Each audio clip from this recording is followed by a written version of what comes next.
اللہ علیہ وآلہ وسلم میں کتنا آپ کی ذات پہ درود و سلام بھیجا کروں اور میں کتنی عبادت کیا کروں؟ میرے آقا فرمایا کہ جتنا زیادہ میں محمد صلی اللہ علیہ وسلم پر درود بھیجو گے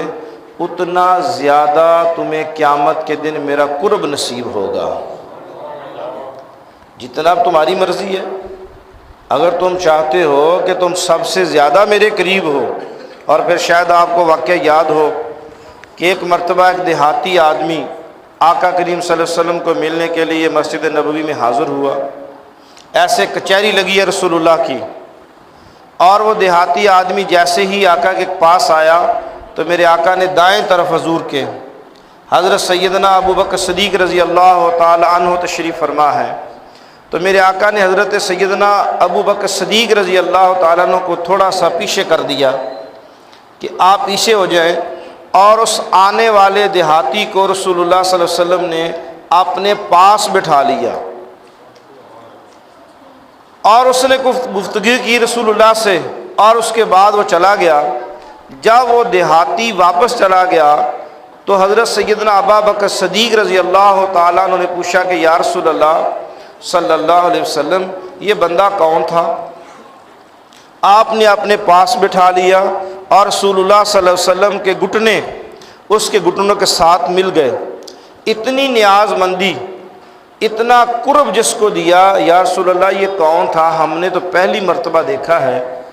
میرے آقا سرور کونین صلی اللہ علیہ وسلم نے ارشاد فرمایا کہ یہ ایک دیہاتی ہے، بڑے دور دراز علاقوں سے آیا ہے، لیکن اس کا معمول ہے کہ یہ سارا دن کام اور کاج کے وقت اٹھتے بیٹھتے سوتے جاگتے کھاتے پیتے وقت اس کی زندگی کا زیادہ وقت جو ہے وہ میں محمد صلی اللہ علیہ وسلم پر درود و سلام بھیجتے ہوئے گزرتا ہے۔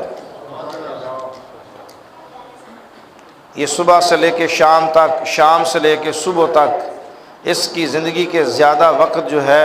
وہ درود اور سلام میں گزرتا ہے۔ تو جو زیادہ میں محمد صلی اللہ علیہ وسلم پر درود و سلام بھیجے گا تو پھر اتنا ہی زیادہ میرے قریب ہوگا۔ تو دنیا میں حضور نے اپنے قریب بٹھا کے دکھایا اور بتا دیا کہ یہ تو دنیا کا منظرنامہ ہے، قیامت کے دن اللہ کے رسول صلی اللہ علیہ وسلم اس سے بڑے بڑے انعامات عطا فرمائیں گے، اس سے بھی بڑے بڑے انعامات عطا فرمائیں گے اس امتی کے لیے جس نے اپنی زندگی میں ایک نہیں، آج کل تو خیر گھروں کا ماحول بھی اللہ ماشاء اللہ اور مدارس کا ماحول بھی اللہ ماشاء اللہ، مساجد